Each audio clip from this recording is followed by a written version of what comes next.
Oi, o Ciência Sensora está começando agora. Hoje vamos falar de reclamações contra os planos de saúde. Quem não tem uma, né?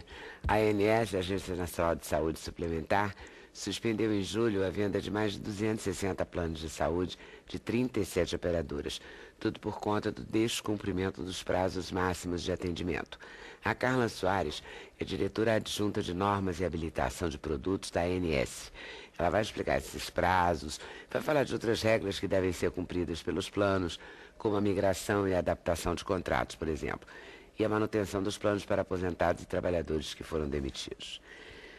Temos a presença da jogadora de vôlei Fabi, medalha de ouro na Olimpíada de Londres. A seleção garantiu o bicampeonato olímpico de virada, vencendo os Estados Unidos por 3-7-1. Na hora ela estava bravíssima, né? Na hora da transmissão estava uma fera. Mas hoje ela está calmíssima. A escritora Leila Rego conta uma história de amizade entre mulheres sensíveis e independentes. Esse é o tema do livro Amigas Imperfeitas. Mulheres às voltas com a rotina do trabalho, com o casamento, amores nem sempre correspondidos, sonhos e aventuras, enfim, o universo feminino.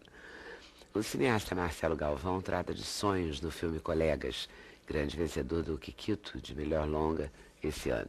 O filme mostra 3 personagens com síndrome de Down, apaixonados por cinema e que um dia resolvem fugir para realizar 3 sonhos: ver o mar, casar e voar. E a música hoje fica por conta da cantora e compositora Ana Canhãs, lançando o CD Volta. O álbum traz canções autorais e inéditas, o show tem direção e iluminação do Ney Matogrosso, e além do repertório do CD, tem também novas versões para músicas de Cazuza, Raul Seixas e Rita Lee. Para a realização desse programa, contamos com a participação de vocês, nossos debatedores fixos, por telefone, por fax, por e-mail e pelo Twitter. A gente começa falando dos planos de saúde da ANS, que a gente estava louco para falar desse assunto mesmo. Porque plano de saúde é uma confusão, né? A gente paga, e na hora que precisa, eles têm sempre uma desculpa. O que a gente tem visto, a agência observou exatamente esse nível de reclamações e essa falta de atendimento. E por essa razão, a resolução que trata dos prazos de atendimento veio trazer um pouco mais de segurança para o consumidor de plano de saúde. Uma vez que o contrato já determina a cobertura. É uma compra e venda e um negócio entre a operadora e o consumidor. E uma vez que as operadoras demoravam a dar esse atendimento, a agência então trouxe essa resolução, a 259, e estabeleceu prazos máximos para que as operadoras pudessem dar cumprimento e o efetivo atendimento ao consumidor de plano de saúde. Os prazos vão de 3 a 21 dias. Exatamente. Para quê? Por exemplo, consultas básicas, 7 dias úteis.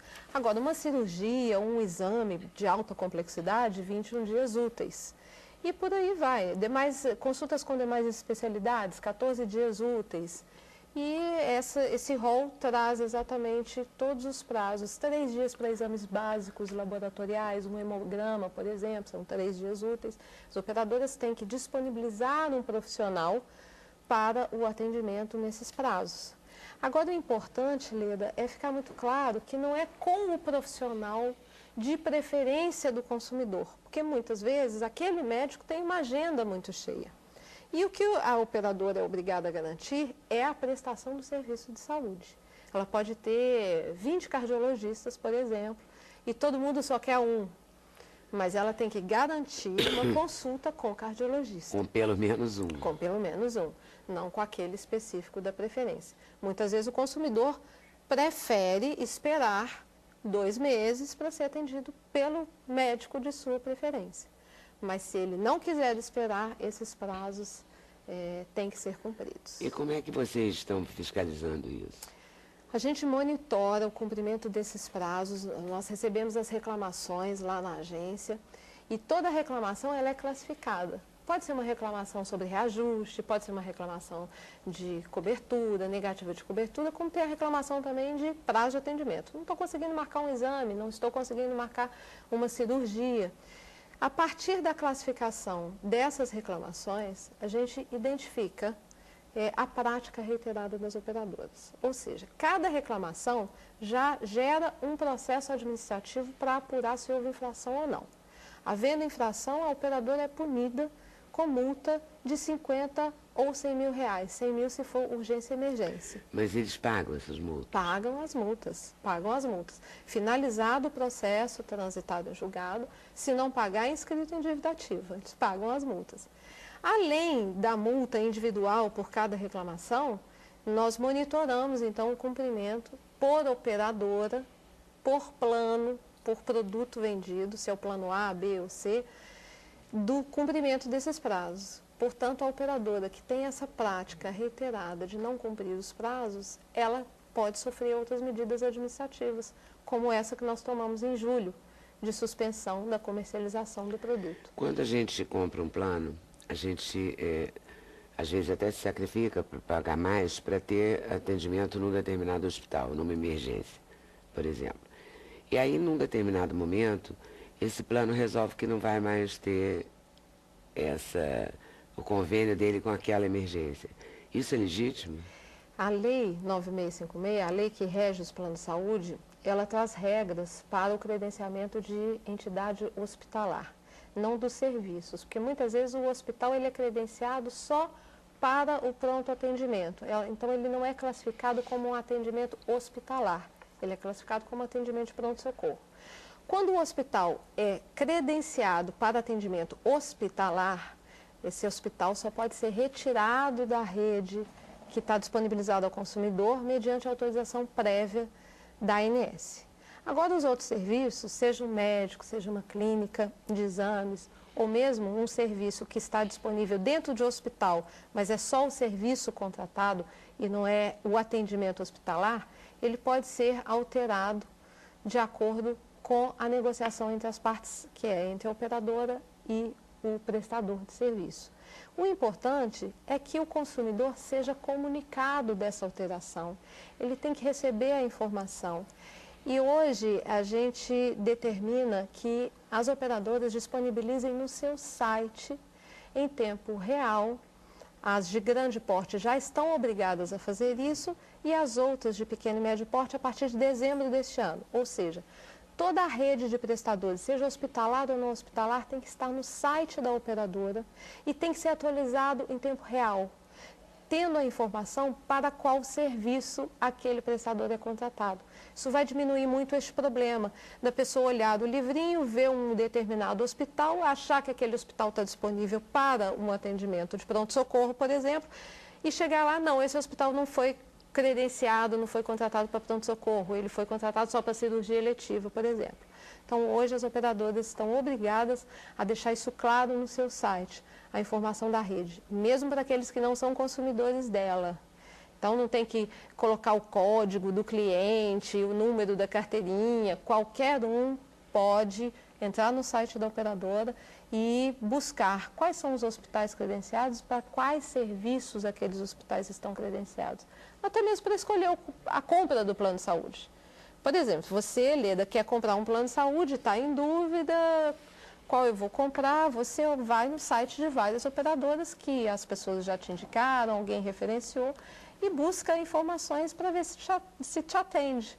Ah, eu quero ver se tem hospital perto da minha casa ou perto do meu trabalho. Então, essas informações têm que estar no site para que o consumidor possa fazer uma escolha e aquele que já é cliente também saiba onde se dirigir para ter o serviço. E as migrações? A migração, migração e adaptação, isso é uma resolução que a gente trouxe para incentivar as pessoas que têm planos anteriores à lei, planos que não dão a garantia de cobertura total do rol, como a lei define, que não tem a garantia, no caso do individual, do reajuste determinado pela ANS. Então, nós trouxemos essas regras para incentivar a adaptação ou migração de planos anteriores à lei. O que a agência pretende? Trazer esses consumidores para um mundo regulado, onde há regras, onde as operadoras devem cumprir regras e o consumidor tem muito mais garantia de atendimento.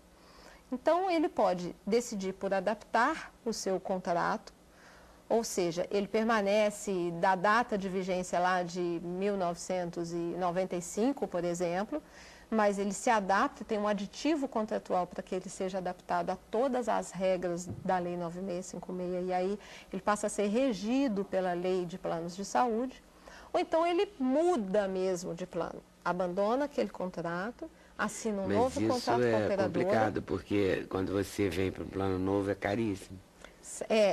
Na verdade, a migração... Não que o velho não seja, mas é muito mais caro que o mais nem sempre, mais porque velho. o plano anterior à lei, ele tem um índice de reajuste, por exemplo, baseado na sinistralidade, na auto-utilização.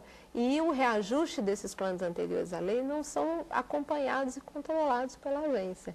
É o que está no contrato, que a agência acompanha dos planos anteriores à lei, é o cumprimento da cláusula contratual, mas aquela cláusula contratual, até por uma decisão do STF, tem que ser respeitada. Então, a migração pode ser exatamente a mudança de um plano sem cumprimento de carência, sem alegação de doença e lesão pré-existente. E a pessoa pode escolher aquele plano que mais se adequa às suas necessidades.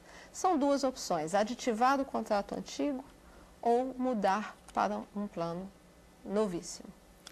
Os aposentados. Aposentados e demitidos. Porque é na hora que eles precisam mais também. Né? A Lei 9656, ela já garante o direito de manutenção do aposentado e demitido no plano, se ele contribuiu com o custeio desse plano.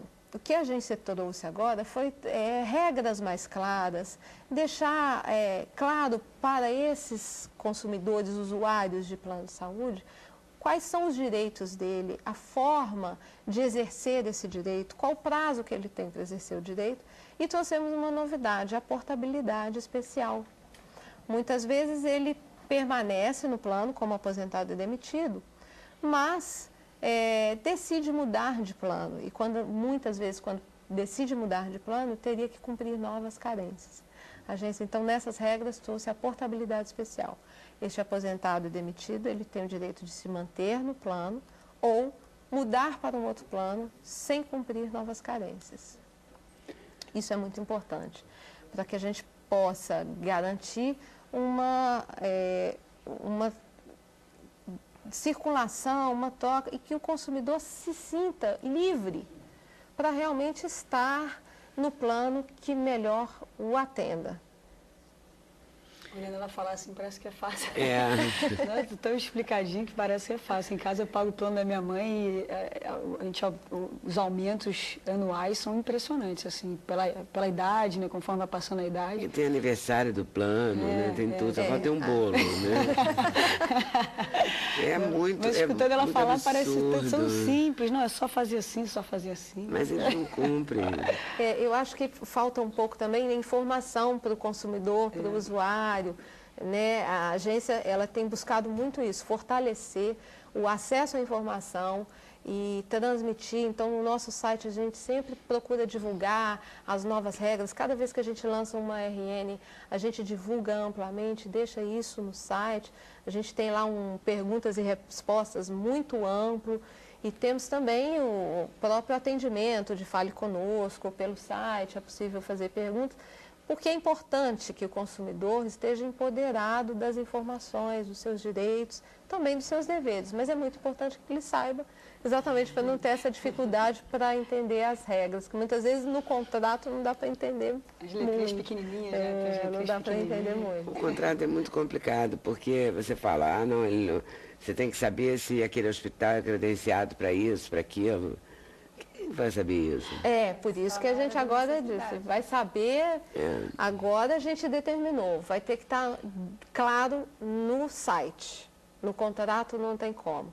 Então, se é credenciado para isso ou para aquilo, para qual serviço, tem que estar claro no site. E se mudar hoje, tem que estar no site online, atualizado, em tempo real. E vocês têm alguém da ANS que olha esse site? Temos um projeto que monitora os sites, que monitora o cumprimento dos sites. Então, tem uma gerência específica que faz o acompanhamento, já iniciou esse acompanhamento, como a regra entrou em vigor agora em julho para as de grande porte e em dezembro para as outras, nós já começamos a fazer o levantamento do cumprimento dessas regras no site, sim.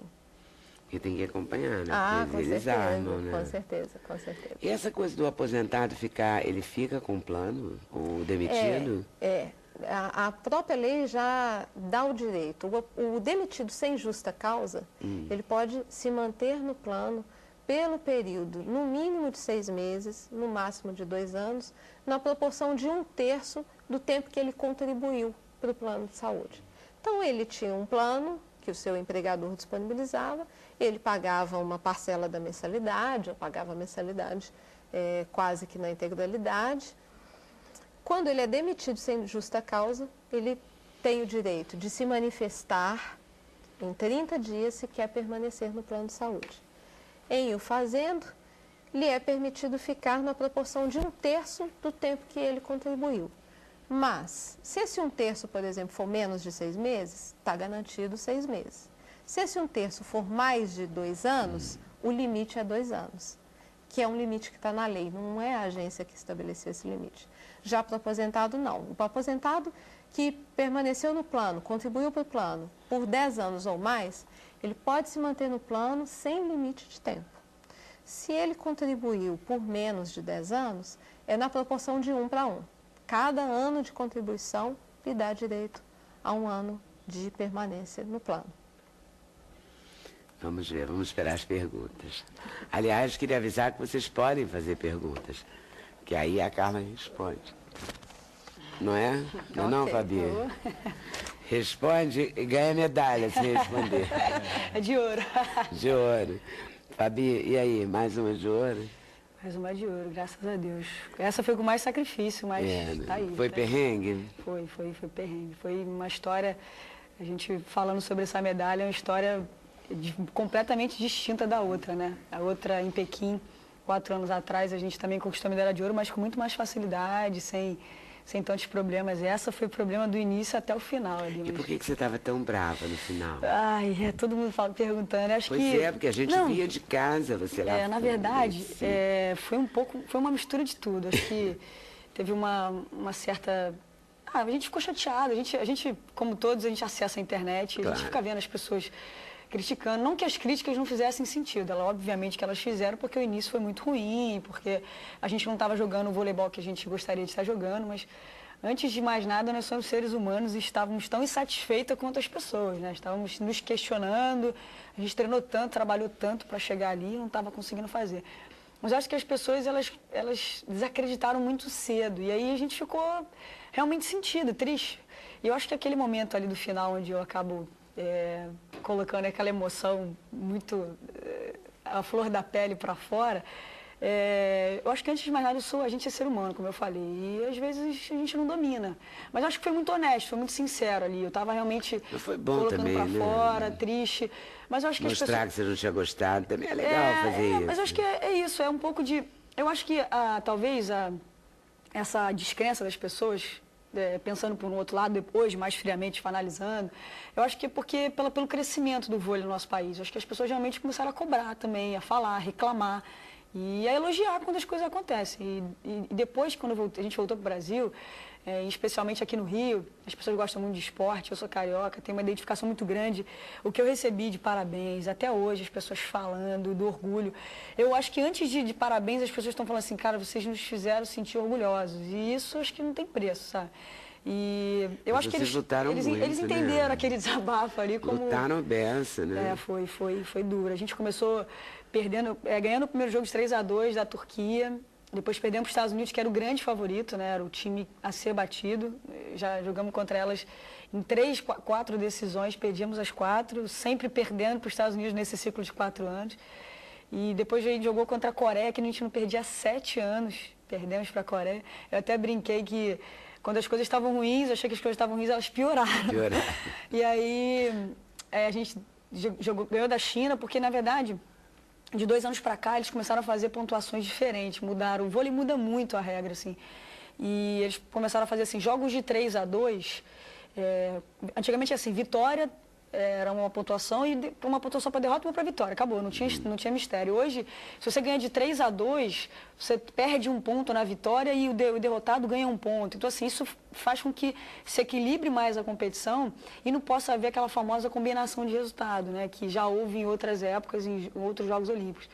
E aí a gente ganha da China de 3-2 e passa a depender dos Estados Unidos para se classificar, que era o nosso adversário,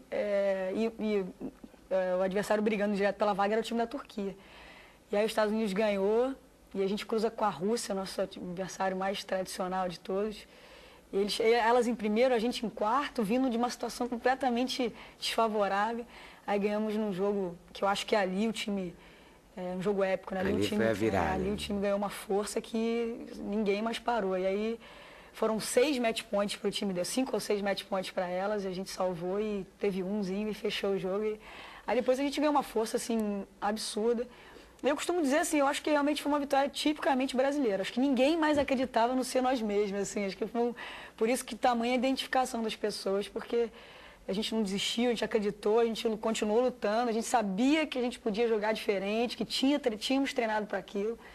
E graças a Deus, no finalzinho, os Estados Unidos ajudou a gente, mas depois a gente não foi um bom... E quando vocês perdem, quando vocês perdem um jogo, assim, o clima fica insuportável entre vocês? Quer dizer, não vocês brigando com vocês, que eu falo, mas fica todo mundo triste, então com baixo astral. O jogo da Coreia, depois, quando acabou o jogo, a gente foi pro vestiário, tem um caminho, a gente passa pela imprensa, né, que é a hora talvez mais crucial de você ter que explicar, que a gente tem que explicar quando perde e quando ganha, então a gente não tem explicação para dar naquelas derrotas. E aí, a gente passou pela imprensa, aí tem um corredor no qual a gente vai pro vestiário. E ali eu cruzei com a Fabiana, que é a nossa central, e a Sheila, que somos nós 3 que estamos há mais tempo ali, mais tempo juntas, em mais competições. E aí a gente olhar a tristeza dessas meninas e não poder fazer nada, a gente chorou, triste pela impotência. Tinha hora que você fala assim, caramba, as coisas estão dando muito errado, não é possível. A gente treinou tanto, como eu falei, trabalhou, e a gente não está conseguindo colocar em prática. E a gente sente, estou falando, só as nossas famílias é que sabem como é que funciona lá os telefonemas para... O que você acha? O que achou? Um conselho para dar? Aquela hora de falar, nem sempre a hora... A minha mãe é uma que dá muita bronca quando perde ou quando ganha, ela sempre... Ela é muito incisiva. Ela é uma mãe daquelas fiéis, torcedora pra caramba, mas ela não mente não. Se jogou bem, ela fala, se jogou mal, ela fala, mas até ela... Tá lúcida. Lúcida sempre, mas até ela em momentos ali tentando achar alguma coisa para poder passar, né? É a hora de você ter apoio da sua família, eu acho que eu acho que o mais importante foi a gente ter tido a certeza de que mesmo com as coisas dando muito errado, de que a gente olhava para o lado e sentia que estávamos todas juntas. A gente fez uma reunião depois do jogo contra a Coreia para tentar sairmos de uma situação que só tínhamos uma chance de sair, era junto. E se a gente perdesse as coisas, estaríamos juntos. Se ganhássemos como a gente ganhou, a virada foi do time inteiro. Mas acho que a maneira como foi completamente diferente da de Pequim. A medalha é a mesma, o sabor da vitória é o mesmo, mas com histórias assim que daria até um livro ali para a Leila escrever sobre essa conquista. E aí quem você ouve mais? Por exemplo, a sua mãe? Você telefona imediatamente após o jogo? Sempre, antes Depois dos que jogos. você passa pela imprensa, você liga. Tem que falar com ela. Tem que falar com ela. Primeiro porque ela quer sempre saber se está tudo bem, como é que estão as coisas. Mesmo quando perde ou quando ganha, mesmo ela quer que ligue logo. Quando não ligo, fica chiando. Falo sempre antes dos jogos, aquele famoso boa sorte, bom jogo. Mas os amigos também, né? Nessa Olimpíada, com esse negócio de internet, ficou muito mais fácil a comunicação. Então, toda hora chega um torpedo, aí você fala, tem várias redes sociais que você consegue comunicar com as pessoas, mas eu acho que o principal é a família ali, os primeiros que a gente liga quando acaba um jogo. Assim, são 2 semanas de muita tensão, assim, porque a gente joga Mundial, joga Grand Prix, joga Sul-Americano, mas a principal competição do ciclo é os Jogos Olímpicos. O sonho das pessoas, a gente mexe com o sonho, enfim, é a principal competição. Então, são 2 semanas de... Eu emagreci 2 quilos quando voltei de lá, a alimentação a gente não consegue fazer adequada. Dormir, você pode esquecer, são pouquíssimas horas, aquele vencer pelo cansaço.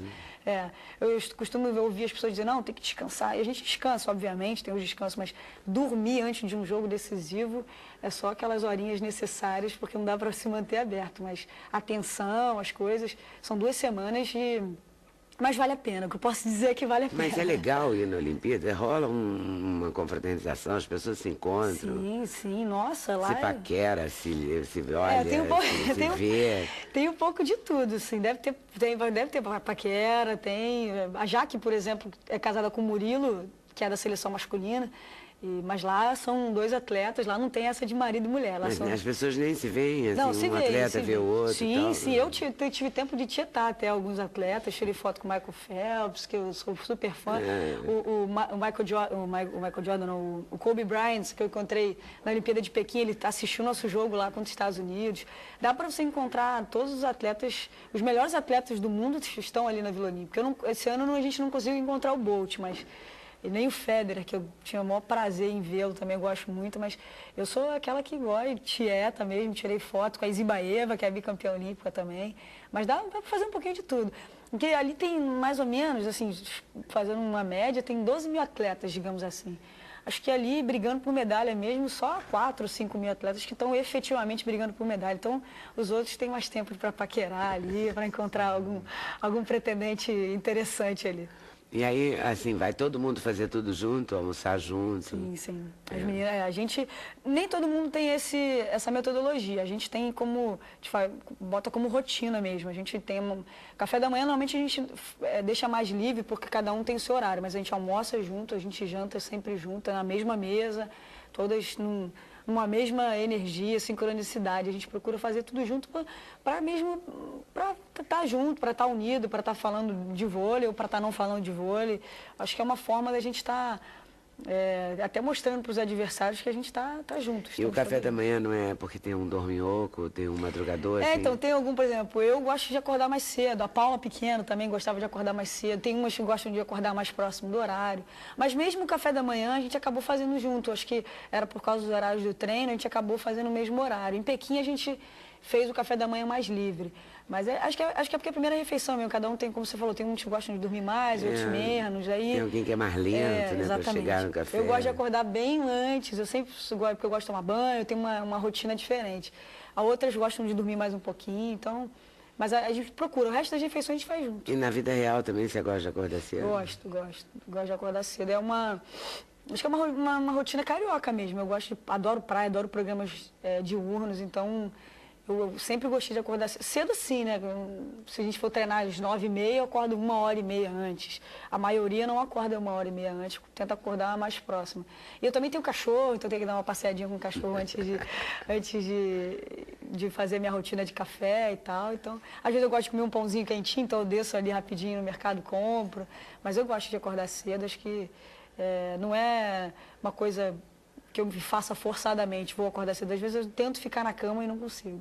Tamanha essa rotina, né? Toda vez... No fim de semana, tudo também é assim? Você acaba acordando cedo? Às vezes quando encontro os amigos para comer alguma coisa à noite, eu durmo até um pouquinho mais tarde, mas é uma luta. Tentar ficar na cama passar das 10 é uma luta. E tem outras ali na seleção que não tem problema nenhum em ficar dormindo até meio-dia e meio. Se deixar, dorme até a hora que o relógio do alarme tocar. Ô Fabi, o seu técnico, o técnico de vocês é mais calmo, né, que os outros? O Zé Roberto é mais calmo, entre aspas, né? Ele faz no dia a dia a gente conhece bem ele. Ele talvez seja mais comedido do que, por exemplo, o Bernardo, né? Que tem sempre essa comparação entre os dois. Mas é tão bravo quanto ali, tão exigente quanto o Bernardo. Então, mas assim, no dia a dia... o Bernardo no dia a dia também não é aquilo que parece ali quando ele está dirigindo os jogos, não. Ele é bem tranquilo, não tem nada a ver com aquela pessoa. Eu costumo dizer que quando ele bota o uniforme de jogo, ele se transforma. Então, às vezes, a gente tem que se representar ele, né? Oi, tudo bem? Prazer, porque no dia a dia ele é uma pessoa calmíssima. E o Zé também, mas o Zé nos jogos, assim, ele é mais comedido, talvez ele grite um pouco menos. Acho que a bronca dele seria mais doce que a do Bernardo. O Bernardo, ele é mais, sei lá, mais explosivo, talvez ele coloca essa intensidade que eu coloquei depois da final ali com mais frequência. Você foi uma vez, ele coloca toda vez. Ele é mais bravo. E aí dá para sair de noite, durante toda a preparação? Quer dizer, qual é o próximo evento de vocês? A gente agora, com a seleção, a gente esse ano não tem mais nada, a gente fica só pelo clube. O próximo evento da gente da Unilever, a gente tem um campeonato que está para ser decidido, ainda não tem data, ainda estão falando, mas oficialmente só Superliga, que é o Campeonato Brasileiro, que é a melhor competição, uma das melhores competições do mundo. Um dos campeonatos mais equilibrados. Esse ano vai ser bem bacana, que o Zé vai dirigir um time feminino aqui também, o time da Mil. Então, hoje tem 4, 5 times aí brigando por esse título, que ultimamente vem sendo decidido aí entre Unilever e Soli, já há mais de 7 anos. E todo mundo brigando para se manter nessas decisões aí. Mas é importante ter mais time também. Esse ano vão ter... Que aumenta a tua possibilidade. E a rivalidade, a disputa também, né? Porque esse ano a gente vai iniciar, no ano de 2013, inicia-se um ciclo para 2016, né? Então, acho que todo mundo vai querer estar se destacando para poder defender a camisa da seleção, porque a briga vai ser boa. Vai, né? Você está na briga? Eu vou estar me preparando. Acho que muita gente pergunta, né? Eu estou com 32 anos, você tem uma vontade? Impossível não ter vontade de vestir a camisa da seleção, impossível não ter vontade de jogar os Jogos Olímpicos aqui no Rio de Janeiro. Mas, assim, eu acho que a gente tem que ter lucidez, né? Trabalhar, treinar.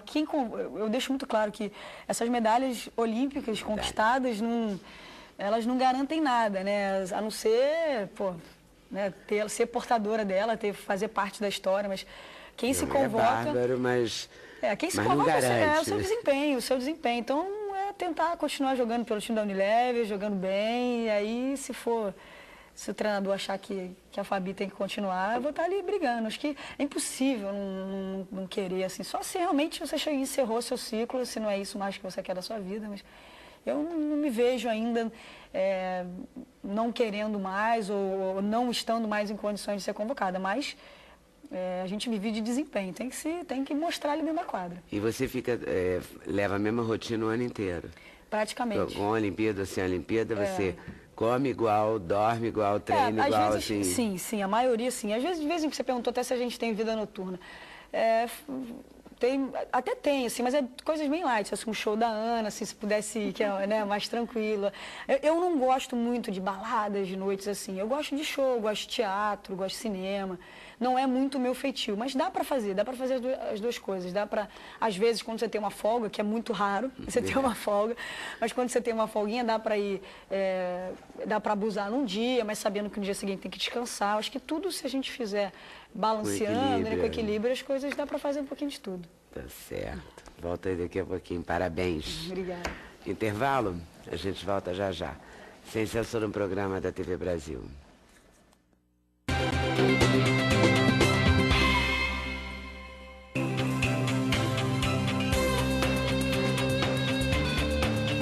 O endereço eletrônico do Sem Censura é www.tvbrasil.ebc.com.br/sem censura. Para participar do programa, o e-mail é semcensura@tvbrasil.org.br. No Twitter, acesse twitter.com/scensura. Telefone 0 operadora 21 2283 3000. Fax 0 operadora 21 2232 3271. A gente estava aqui, para falar a verdade, falando dos bonitos, dos belos nas Olimpíadas. Mas não tem nenhuma revelação, assim, que vocês gostariam, não. Chegamos só à conclusão que a goleira russa, né, bonita. Americana. E a outra é o que, holandesa? É uma holandesa do hockey. E o rapaz mais bonito, quem era? Olha, eu achei muito bonito o Ryan Lott, que foi o da natação, ele é bem bonito. Mas é difícil, porque tem muita gente bonita ali. Deve ter muita gente bonita. Em todos os esportes. E fora que os corpos também, né? A coisa do esporte faz, né? Cria um... O César Cielo é um menino bonito, né? O Cielo é bonito. Marcelo Galvão, conte-me tudo de colegas. O roteiro é seu, a ideia é sua? O roteiro é meu. Um roteiro de 7 anos. Faz 7 anos que eu escrevi esse filme. Eu estava indo para um festival de Toulouse com outro filme meu, que chamava Quarta B. E voltando de Toulouse, abri um edital do MINC, de baixo orçamento, e aí eu falei, preciso escrever alguma coisa. Eu tinha 2 roteiros, só que eram muito caros. E aí, no voo, eu escrevi.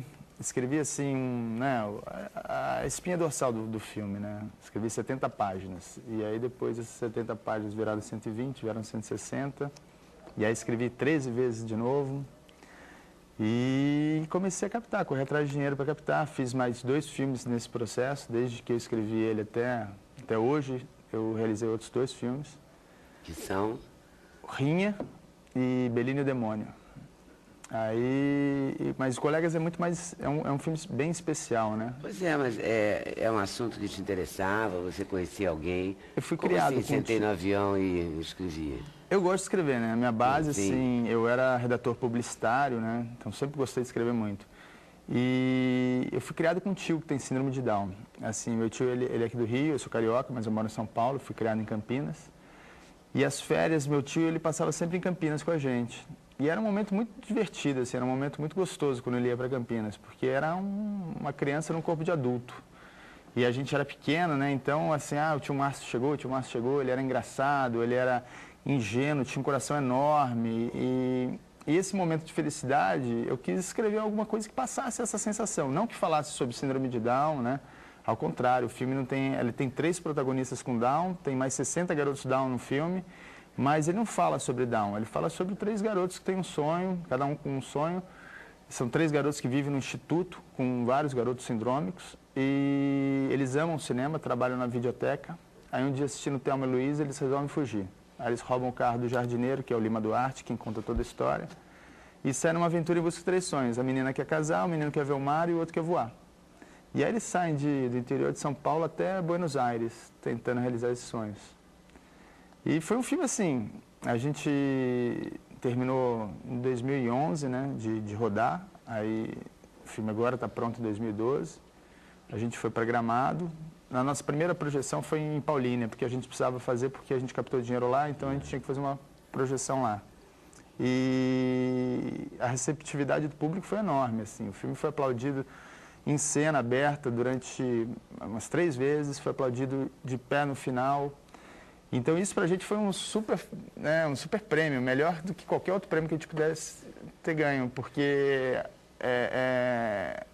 ninguém ficou falando sobre síndrome de Down, não é um drama, é uma comédia, as pessoas riram, choraram, e isso se repetiu em Gramado também, né? Então, já ter sido selecionado para Gramado, pra gente já foi um super prêmio. Aí em Gramado tem a mesma receptividade, o filme ser aplaudido em cena aberta e depois no final também de pé pelo público. E na segunda sessão ainda por crianças, né? Porque foi uma segunda sessão era para crianças de escola, também aplaudido de pé. Pra gente era melhor que qualquer coisa, assim, a gente já tinha ganho o prêmio. E aí ganhar o prêmio no festival foi super bacana, né? E como é que você achou os protagonistas? Eu fiz bastante teste, né? Eu fiz 300 garotos, foram testados. Eu descobri o Ariel e a Rita, que são casados, numa entrevista da Marília Gabriela. Ela tinha me falado, olha, eu entrevistei um casal bem bacana, e aí eu fui atrás deles, e por coincidência eles moram perto da minha produtora. O Breno, que é aqui do Rio, que é um judoca, faixa preta, eu conheci através do Premier Combate, assim, da televisão, que eu via ele, eu falei, esse garoto é muito bom. Aí eu chamei um produtor para fazer um teste com ele aqui no Rio. E aí eu cheguei nesses 3 garotos, né? Mas dentro do processo eu conheci muita gente bacana, que deixei na manga para outros projetos, né? E o Ariel e a Rita, como eles vivem próximos dali da onde eu trabalho, né, da minha produtora, eu comecei a ensaiar eles. Então a gente ensaiou durante 4 anos, toda semana na produtora. Não porque eles precisassem ser ensaiados, Eles mas... fazem o que na vida real? O Ariel trabalha numa empresa de tinta e a Rita trabalha na Droga Raia. E no momento o Ariel no momento que a gente começou, ele trabalhava com o pai dele, numa empresa do pai. Aí como ele foi fazer o filme, ele foi mandado embora do emprego. E aí depois ele... O pai mandou ele embora? Mandou embora. Depois readmitiu. Não, ele entrou numa outra empresa. Concorrente. Concorrente do pai. Melhor seria, né? E ele é um cara que, na verdade não foi o pai que mandou embora, o pai trabalhava numa empresa e ele acabou saindo da empresa, porque ele ficou muito tempo afastado. E acho que aquela posição dele já não existia mais ali quando ele voltou. Mas o Ariel é um cara que desde o início, assim, ele sempre quis ajudar, ele tem um sonho, o sonho dele é ganhar 5 Oscars, né? O Ariel, ele é super focado, assim, né? E 5? 5, é. Que é um... E ele é um cara que, desde o início, desde o começo, quando a gente começou o projeto, ele tem essa ansiedade de ver o filme pronto, das coisas acontecerem. Então ele me ligava, como ele me liga até hoje, isso já faz mais de 6 anos, né? Ele me liga todo dia, umas 20 vezes por dia. E ele me ligou logo no começo, só para você entender quem é o Ariel, né? perguntando para mim assim, se eu já tinha arrumado dinheiro. Eu falei, Ariel, é muito rápido, não é um filme difícil, vai ter muito preconceito, não é assim fácil arrumar dinheiro. Aí ele, você já perguntou pro Lula? Lula era o presidente na época. Eu falei, eu não tenho o telefone do Lula, Ariel. Então tá bom. Desligou, aí deu 5 minutos, começou a chegar fax com o telefone do Palácio do Planalto. Aí ele me ligou, agora você tem o telefone, pode ligar para ele. Então ele é assim, ele é um cara que ele não tem não para ele. Ele mesmo captou 300 mil reais pro filme, ele. Então é um cara que você fala para ele, falar que não vai ganhar 5 Oscars, não dá para falar para ele que ele não vai ganhar, porque ele surpreende mesmo, assim. E a Rita é casada com ele, são casados, eles se amam, assim, é super bonito o amor deles, assim, um cuida do outro, é super bacana. Já o Breno é o contrário, o Breno é o típico carioca, mulherengo. Na coletiva de imprensa que a gente fez logo no início do filme, estava eu, Lima, a Juliana Didoni e os 3. Aí antes de começar a coletiva, o Breno falou assim, olha, antes de começar eu queria pedir a mão da Juliana em namoro. Aí a menina ficou assim, eu falei, ela já tem namorado, Breno. Ela falou, então só um beijinho técnico. Ele é assim, mas a gente virou uma família, né? A gente está sempre se falando, sempre se vendo. Agora o filme vem para o Festival do Rio, então vai ser um momento também que a gente vai voltar a se ver. Faz 6 anos que você filmou? Não. Eu filmei e terminei em 2011. O que eu escrevi faz 7 anos, o roteiro. Quando você convivia com o tio Márcio, e você era pequeno? Sim. Ele era adulto? Sim. Ele está vivo? Ele faleceu ano passado. Com quantos anos? Com quase 60. É uma vitória, né? Sim. Hoje em dia a expectativa de vida deles é bem maior. É bem né? maior. E a expectativa de independência, de viver, por exemplo, o Ariel e a Rita, né? Eles moram sozinhos, eles tocam uma casa. Funciona bem isso? Eles têm uma vida deles, né? Mas eles moram num andar, é um duplex, então o andar é deles. Eles têm entrada para casa deles e tal, mas embaixo mora a mãe.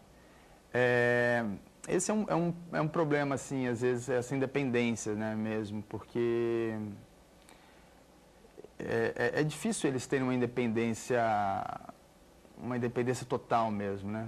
Porque tem muita coisa que eles precisam, né? Então, por exemplo, o Breno é um cara super descolado, né? O Breno precisa de alguns apoios. Né, o Breno vai em baile funk sozinho, sobe o morro, ele pega voo, então ele viaja, ele vai para, ele é judoca que compete em competições mundiais, ele vai para Itália, ele vai para Grécia. O Breno é mais descolado nesse sentido. O Ariel e a Rita, eles têm um motorista que levam eles para os lugares e tal. Mas eu acho que tem um lance também da ingenuidade, que é um... Que é um dado complicador no mundo de hoje, eu acho, né? Porque é fácil você enrolar assim, né? Então... Porque é o que você falou também, são muito afetivos. E tem um coração Aí enorme. são crédulos. Tem um coração enorme, né? então as pessoas se aproveitam disso, Na né? sequência, É nesse sentido que eu estou perguntando, porque muito antigamente, tipo quando eu era pequena, escondiam as pessoas. Esse era o problema. No quarto dos fundos, das visitas e tal. Aí ele veio com a evolução, né, e a inclusão, né? A inclusão e a própria evolução das pessoas, né, enquanto pessoas, começaram a trazê-los, né? As pessoas não começaram a se tocar que aquilo não era justo, né? E aí as leis vêm ajudar e tal. Aí eles vão para a sala, vão para a vida, vão para o colégio. Mas eu não sabia como é que... Depois eu nunca mais convivi com uma pessoa, então eu não sei hoje, como assim, é que funciona assim na vida real, sabe? Da pessoa... Então tem que ter algum recurso, algum apoio. Tem que ter um apoio. Mas eles evoluíram muito. Quanto mais apoio, mais vida independente. O maior problema era esse, a família mesmo. Vinha com a família. O preconceito vinha dentro de casa das pessoas esconderem mesmo os filhos. E hoje em dia isso não. Hoje em dia você vai em colégio normal, você vê vários garotos com alguma deficiência ali dentro, incluídos ali dentro, né? E é bacana, porque as crianças não são tão preconceituosas. Não, nem um pouco. Nem um pouco. Assim, é engraçado que o público infantil, apesar de ser um filme para todos, né, eu acho que o público infantil vai ser um público muito forte. Porque a gente às vezes dá palestra em escolas e você vê que eles são heróis ali dentro. Então eles dão autógrafo, tiram foto, eles têm o lance do lúdico que a criança também tem. Então, o meu filho, eu tenho um filho de 3 anos e 6 meses, né? Meu filho vê todo dia, não é por minha causa, mas ele vê todo dia umas 20 vezes o trailer do filme. ele adora o filme e é um público que se identifica de alguma certa maneira, né? Eu acho que porque eles vivem aquela viagem, porque eles são engraçados, eu acho que... Mas eles evoluíram muito, assim, eu vejo porque pelo meu tio. Meu tio, ele é irmão, ele tinha 9 irmãos, né? Tinha, porque ele faleceu, 9 irmãos, ele era o último. Meus avós morreram cedo, então ele ficou no instituto, ele passava os finais de semana com os irmãos, né, aqui no Rio, e as férias em Campinas com a gente. Mas ele era muito atrasado comparando com as pessoas que eu conheço hoje. Hoje, assim, eu conheci tanto garoto down que você fala, poxa, ele pode estar fazendo qualquer coisa, né? A Rita, que é a mulher do Ariel, ela escreve bilhetes, escreve cartas, ela escreve super bem. Ela escreve melhor que muito estagiário que vai na produtora tentando emprego. Então, assim, a evolução, eu acho que isso, né? Tem a ver com a inclusão. Claro. É. Deve ter super a ver. Foi filmado lá mesmo, em Paulínia? A gente filmou 80% na região de Paulínia, né? Um dia em Bertioga, uma semana em Torres, porque eu queria filmar as falésias, a praia em Torres, e uma semana em Buenos Aires. E a gente vai fazer que nem o filho do Marcelo, a gente vai ver um trechinho, vai ver o trailer. Podemos?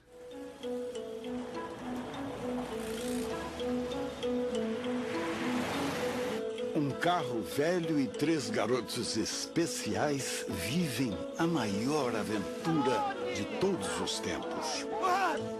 Em busca de seus sonhos, eles fogem do instituto onde vivem para ganharem o mundo.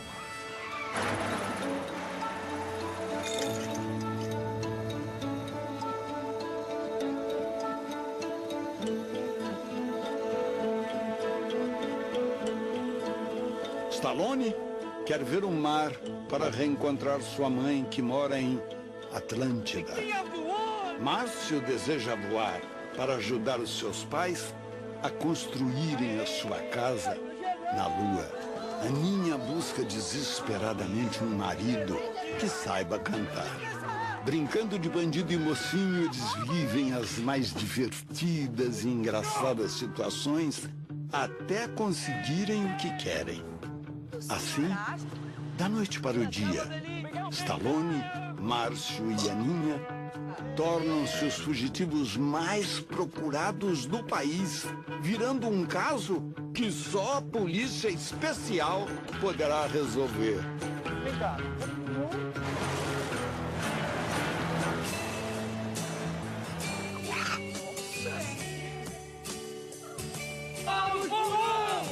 Um filme sobre sonhos, coragem e, acima de tudo, amor.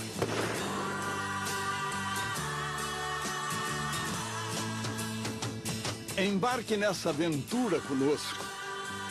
Colegas, uma comédia que irá emocionar você.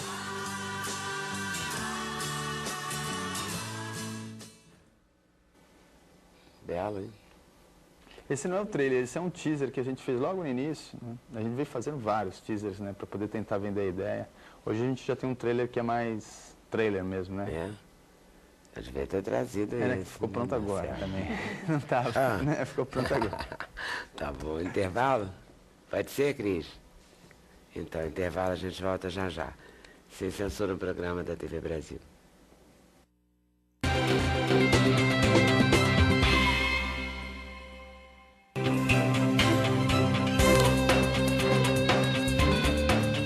O endereço eletrônico do Sem Censura é www.tvbrasil.ebc.com.br/sem censura.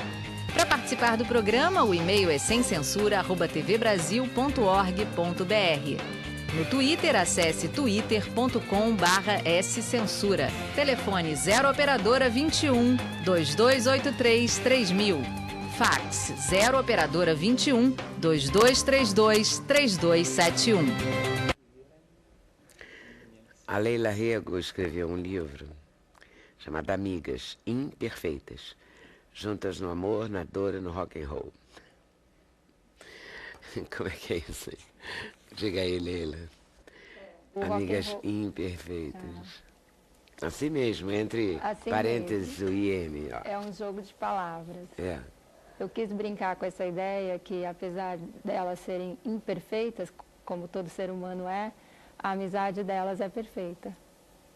A amizade E é que mesmo? ela tem, pelo menos é o ideal de amizade que eu imagino que deveria ser toda amizade, né? É. Nina, Pamela e Manuela. Isso. São Eu amigas. acho lindo isso, quando rola assim, né, desde o colégio. Elas se conhecem, a história toda se passa em Campinas, que é pertinho de onde eu moro. Ah, é? E E você mora onde? moro em Vinhedo, que é 15 minutos de Campinas. De Campinas. A Então, história se passa em Campinas. Quis Esse dar é o outro primeiro cenário. livro? Não, é o meu terceiro livro. Então, eu quis dar um cenário de uma cidade relativamente grande, com todo o suporte para desenvolver uma história. Então, elas cresceram juntas, estudavam no mesmo colégio, passaram toda a adolescência juntas. O rock and roll fica por conta da Legião Urbana, que elas são fanáticas pela banda. E na fase atual do livro, elas já estão adultas, cada uma formada com sua profissão. A Pamela já é casada, a Manuela já é separada. E a Nina, que é a personagem que narra o livro, está desesperada para casar. Ela tem até uma meta. Ela diz que não entra nos 30 sem estar casada ou então num relacionamento muito sério que a leve por ao altar. O problema da Nina é que ela tem um imã gigante no meio da testa que só atrai homens errados, os cafajestes, né? Os caras que não querem saber de nada.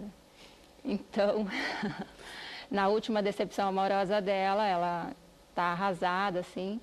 Então, as amigas se juntam para fazer uma operação que eu chamei de faxina interna. Elas tiram uma semana da vida delas, no caso a Manuela, a Nina e mais 2 amigos que entram no decorrer da história.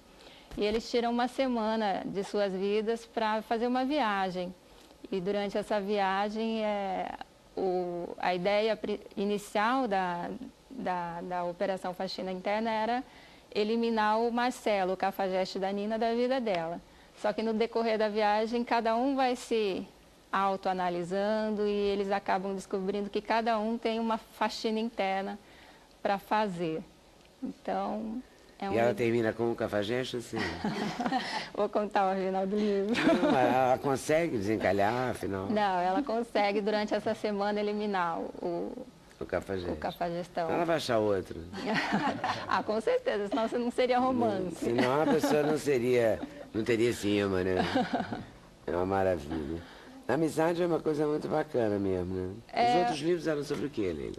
Eu escrevo um gênero literário chamado chiquilite, que é um termo em inglês que, traduzindo, fica meio estranho, chama literatura de mulherzinha.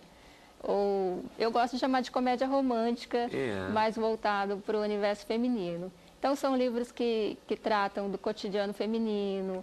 Geralmente, a personagem principal é uma mulher, geralmente em busca do homem ideal, do casamento, e tem as amigas, o trabalho. E fala desse universo, assim, da problemática toda feminina, que não tem fim, né?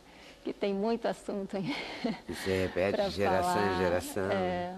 Mas é sempre uma coisa na faixa dos 30?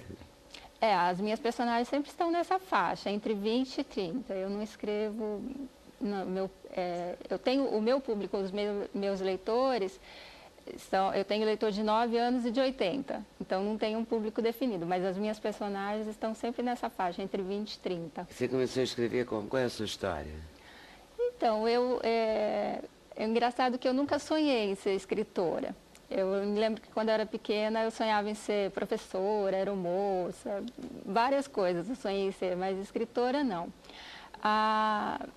Eu comecei a escrever há pouco tempo, já depois de formada. Eu sou formada em turismo, trabalhei muitos anos em recursos humanos, dando consultoria em São Paulo. E eu comecei a escrever para aliviar a carga de estresse que eu sentia no meu trabalho na época em que eu trabalhava em São Paulo. Então, eu pegava um caderno, eu morava em Vinhedo, ia para São Paulo de fretado. Então, na ida e na volta da viagem para São Paulo, eu escrevia num caderno, assim, deixava a mente esvaziar, né? Colocava tudo no caderno.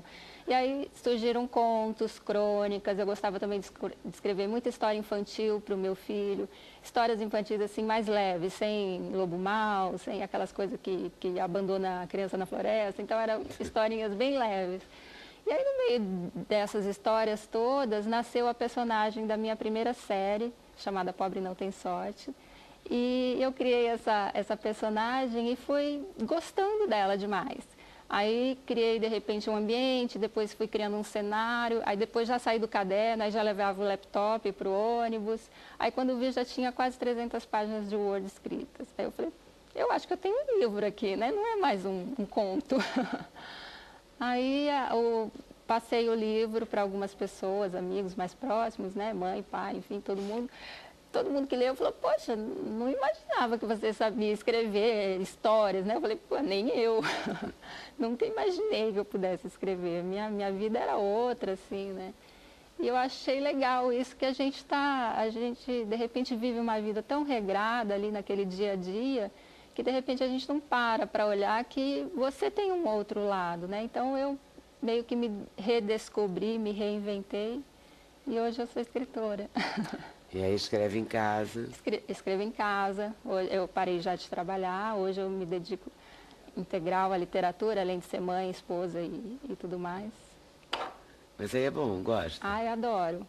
Nossa, e o engraçado é que a literatura sempre esteve na minha vida. Eu fui criada no interior do Mato Grosso, numa fazenda, no meio do nada. Também tu andou, né? Você não é do Paraná? Eu sou paranaense. Então, nasceu no Paraná. E aí, morou aos em São Paulo, anos, morou no Mato Grosso. Em Buenos Aires. Ó, e aos 4 anos, meus pais se mudaram. O pai da minha mãe comprou uma fazenda e pediu para os meus pais irem para lá tomar conta. Só que o tomar conta virou 30 anos lá, sabe? Eles moraram a vida inteira praticamente lá. E assim, era no meio do nada mesmo. A cidade mais próxima ficava 100 quilômetros. Então, eu tenho 2 irmãos mais velhos, um já faleceu, mas na época, ou eu brincava com meus irmãos do que eles queriam, ou seja, jogar futebol, nadar em rio, subir em árvore, ou eu lia, né, porque não tinha TV, não tinha nada.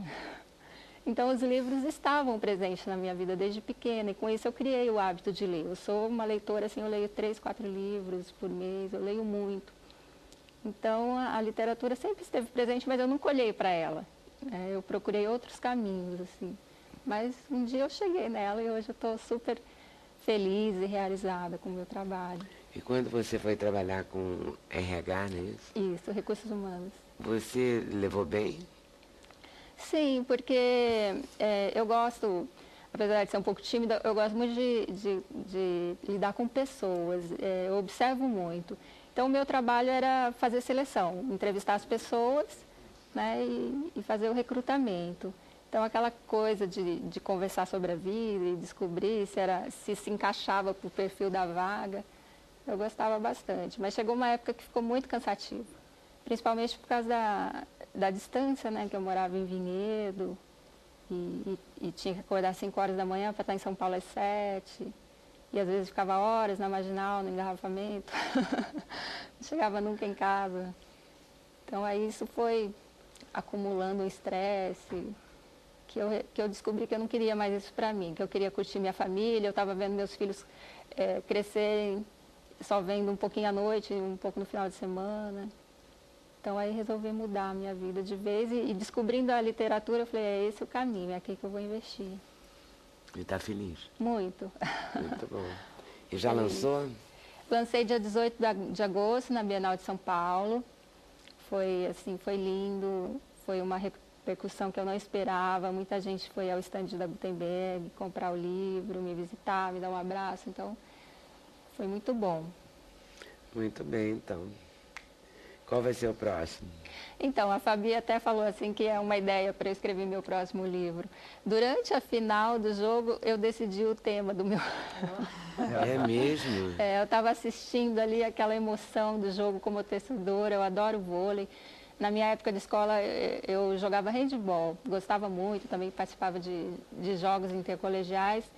E aí eu falei, acho que eu vou criar uma personagem jogadora de vôlei que vai participar de uns jogos intercolegiais, então eu já tenho toda a ideia, assim, mas surgiu na hora do jogo, assim, um pouco antes do seu desabafo. Eu até falei, durante os jogos, ali no final, eu até brinquei que, eu falei assim, eu acho que nem, se a gente fosse contar essa história como um filme, sei lá, acho que nem o Woody Allen escreveu um filme tão bem escrito, aí já são sugestões, temos aqui, são dois aqui, um livro, um filme. Vamos seguindo em frente, e a trilha sonora. Aí, ó, tá tudo perfeito aqui, ó. Ao invés de Legião, a gente põe a Ana, né? Hein? Ao invés da Legião, no meu próximo livro, agora eu vem de volta vendo? com o MPB. Vamos lá, volto aí daqui a pouquinho, tá? E aí, Ana? Oi, Leda. Estamos de trabalho novo? Estamos. Deixa eu ver. Volta? Volta pra onde? Volta pra quê? Pois é, volta para um lugar que eu acho que eu perdi um pouco, assim, durante um tempo, assim. Descentralizei, assim, um tempinho atrás. Não sei, de uma essência, do momento que eu descobri que eu gostava de cantar, sabe? Que eu me apaixonei pela Ella Fitzgerald, assim, quase 10 anos atrás. E eu acho que é um disco que resgata muito, em vários sentidos, esse momento da minha vida, assim. Esse momento de cantar...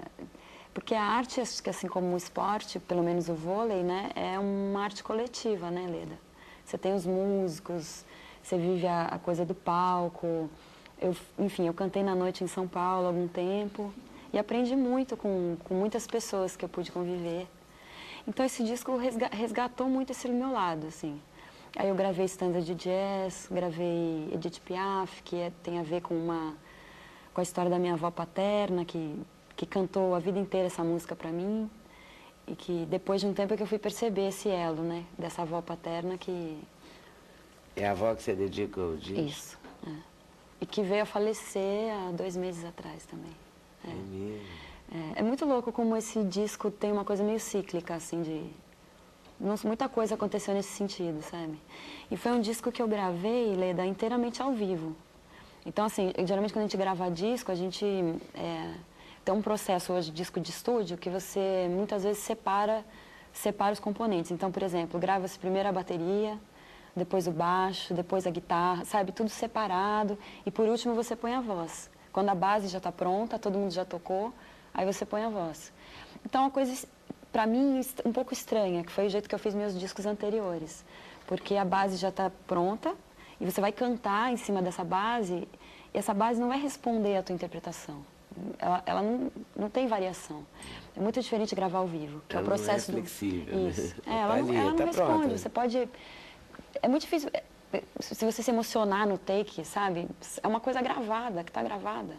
Gravando ao vivo é muito diferente, porque os músicos estão do seu lado, estão todos presentes na mesma sala, você está gravando a voz, está tudo valendo, tudo está vazando em todos os microfones. Então, assim, não tem como você editar depois. É muito mais quente. Exatamente. É uma coisa de pele mesmo, assim. É outro processo.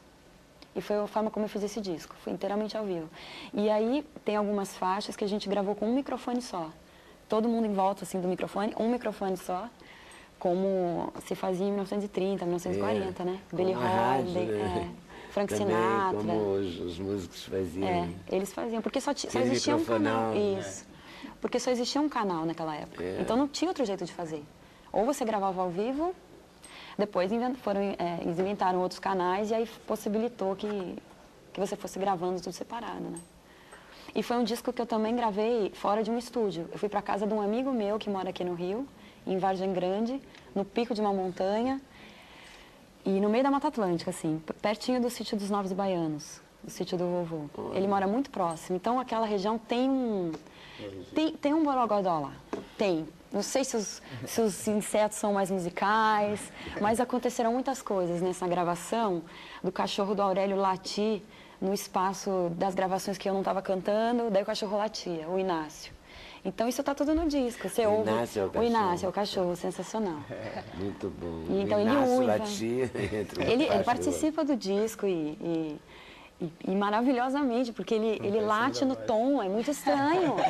Juro, tem que ouvir para ver, mas é estranhíssimo. O Inácio late no tom, é maravilhoso. E no tempo, né? E os insetos. Em cima da voz. Os insetos também. Os insetos, muitos insetos, dá para ouvir. Tem o nome dele no CD aí? Tem que ter Tem, Inácio, claro, né? mas é lógico que tem. Você pode ver aí, faixa 2, difícil, tem aí, latidos do Tom Inácio.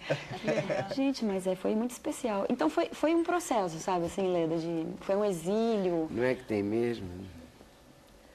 Ana Canhas, voz, violão e megafone. Fábio Sá. Vou precisar de óculos para essa faixa. Está pequenininho mesmo. Fábio Sá, baixo acústico, bateria. Cachorro, Inácio, latidos. Tá aqui. Difícil. E foi muito Aliás, especial. quase todas as músicas são suas. Tem... Tem você com Dade. Tem algumas parcerias com o Dade e tem uma parceria que é um bolero, que foi escrito em espanhol com uma compositora mexicana chamada Natália Lafourcade, que foi uma menina incrível que eu conheci numa viagem para a Argentina. E ela é super multi-instrumentista, assim, ela tocou muitos anos com a Julieta Venegas. Ela é a figurinha que está assim, sempre tocando os pianos da Julieta, tocando vários instrumentos. Uma figura linda, assim, uma pessoa doce. E a gente se conectou e a gente escreveu essa música juntas, No Quiero Tus Besos, um bolero. E o resto são composições minhas, e aí eu regravei. Tem um bolero? Tem.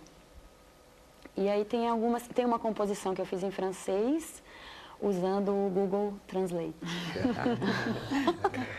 Deu certo? Deu certo, mas foi um momento de sorte. Eu passei uma madrugada, assim, digitando frases no Google, porque eu não falo francês. Apesar de eu admirar profundamente, assim, a língua francesa, eu não tive essa felicidade de estudar, de aprender. Mas eu passei uma madrugada, assim, digitando várias frases no Google e vendo a tradução do Google, você tem um botãozinho que você ouve a audição, né? A pessoa te fala, como soa. E aí eu fui juntando frases. E eu fui dando sorte, porque algumas frases rimaram no final das frases, assim, com algumas palavras. E aí escrevi L'amour, que é em francês. E aí tem regravação da Edith Piaf, La Vie en Rose, tem Stormy Weather, que é uma homenagem para Billie Holiday, que é uma cantora que eu alucino. E tem My Baby Just Cares For Me, que é uma regravação que ficou famosa com a Nina Simone. E tem Rock and Roll do Led Zeppelin. Você passeia mesmo, né? Mas eu gosto. Você gosta? Eu gosto muito. Rock and Roll do Led Zeppelin eu já vinha tocando nos meus shows, né? Porque é uma banda que eu também alucino, assim, adoro. Então é essa volta para esse lugar, para esses lugares que eu gosto, que não sei, que eu me realizo e que eu acho que eu não dei a devida atenção nos discos anteriores. Então esse disco eu quis dar vazão para esses sentimentos, essas ligações profundas que a gente tem com música, né? Porque todo mundo tem ligação com música. Eu não conheço uma pessoa que não tem, né? Então é isso, é uma volta para o gravar ao vivo, que é o jeito que eu comecei fazendo e tal. Muito bom. A gente vai ouvir você ali? Uhum. Então tá, então vou pro intervalo. A Ana vai para nosso palquinho e a gente ouve e confere daqui a pouquinho, tá? Então ficamos combinados assim, sem censura, um programa da TV Brasil.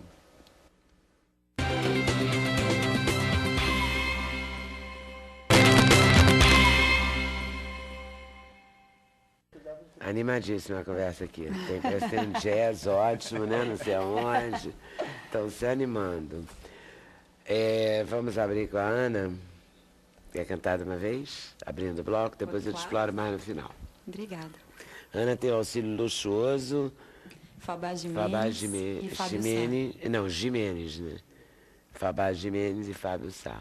Eles produziram um disco comigo e foram lá na casa do Aurélio também, no meio do mato. No meio do mato. Participação, conheceram o Inácio, ouviram os latidos. Tá tudo certo. Vamos lá.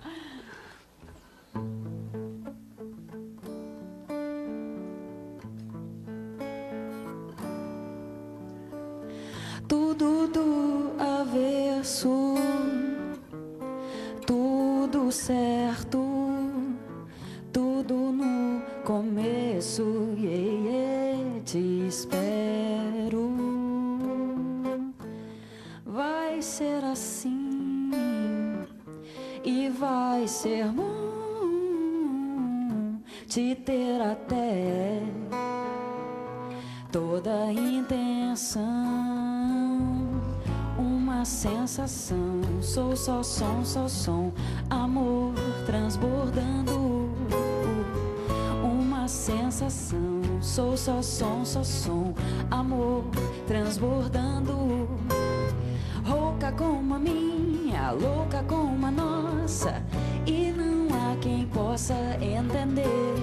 Rouca como a minha, louca como a nossa, e não há quem possa entender. Eu te amo, será que você me ama? Eu te amo, será que você... Eu te amo, será que você me ama? Eu te amo, será que você...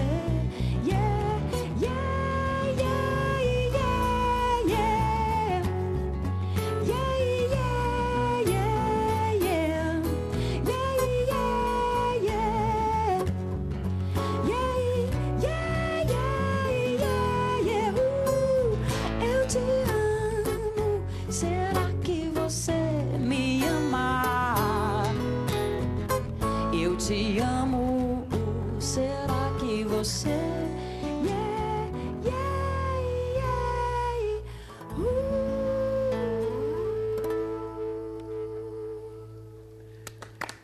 Muito bem. Obrigada. Essa foi a Ana com Fabá e Fábio lançando o CD Volta. Volto aí daqui a pouquinho, tá? Para explorar um pouco mais. Carla. Já tem gente reclamando que no site da Plano de Saúde não tem... as regras da portabilidade não estão no site da Golden Cross. Onde eu reclamo? Reclama na agência, no nosso 0800 701 9656, ou no site da agência, na central de atendimento. Também pode deixar a sua reclamação lá. E reclama com a Golden também.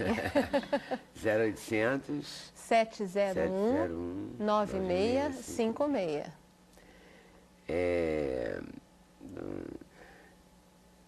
Essa foi no setor... Ela foi...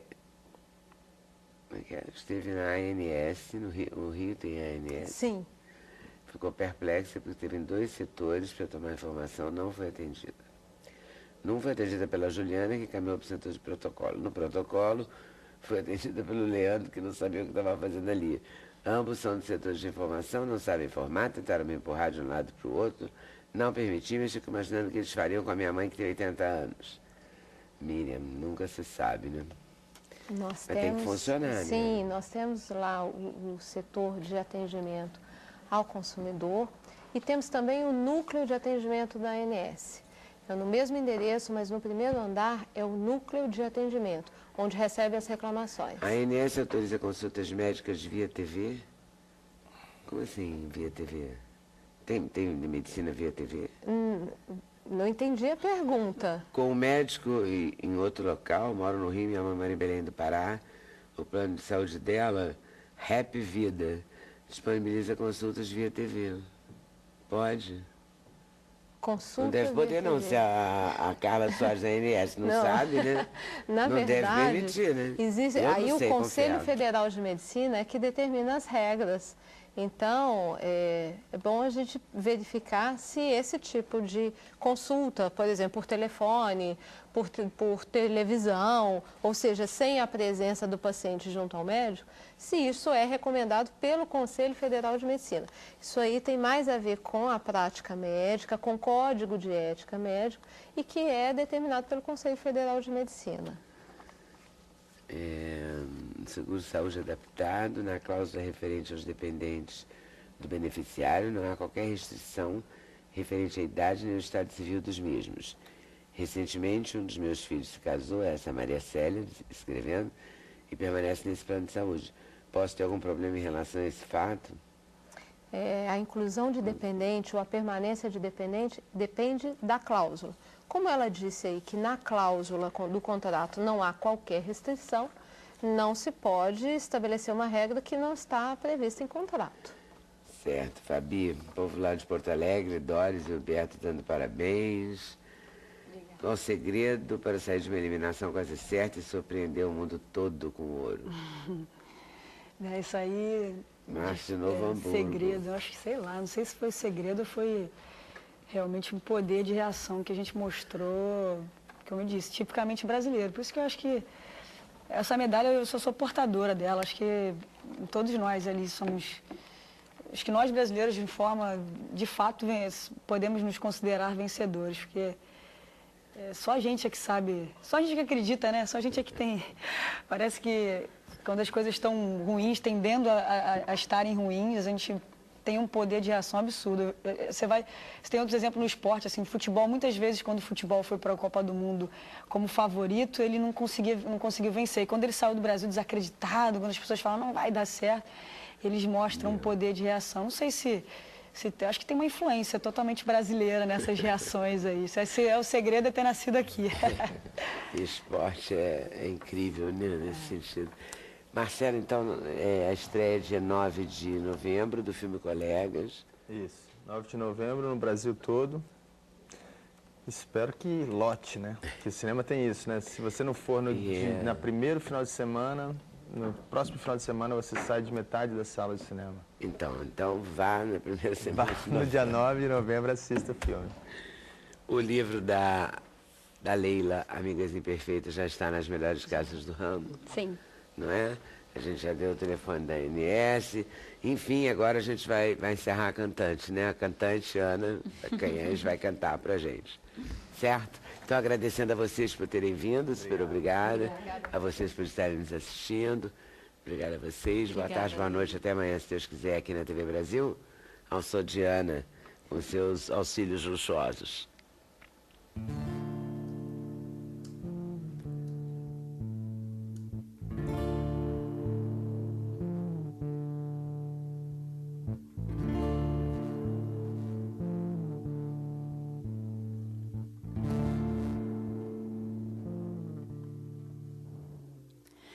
Yo no quiero tus besos. Yo no quiero tu encanto. Yo me había ilusionado. Tú te has equivocado. Ya no quiero verte más. No te puedo enfrentar.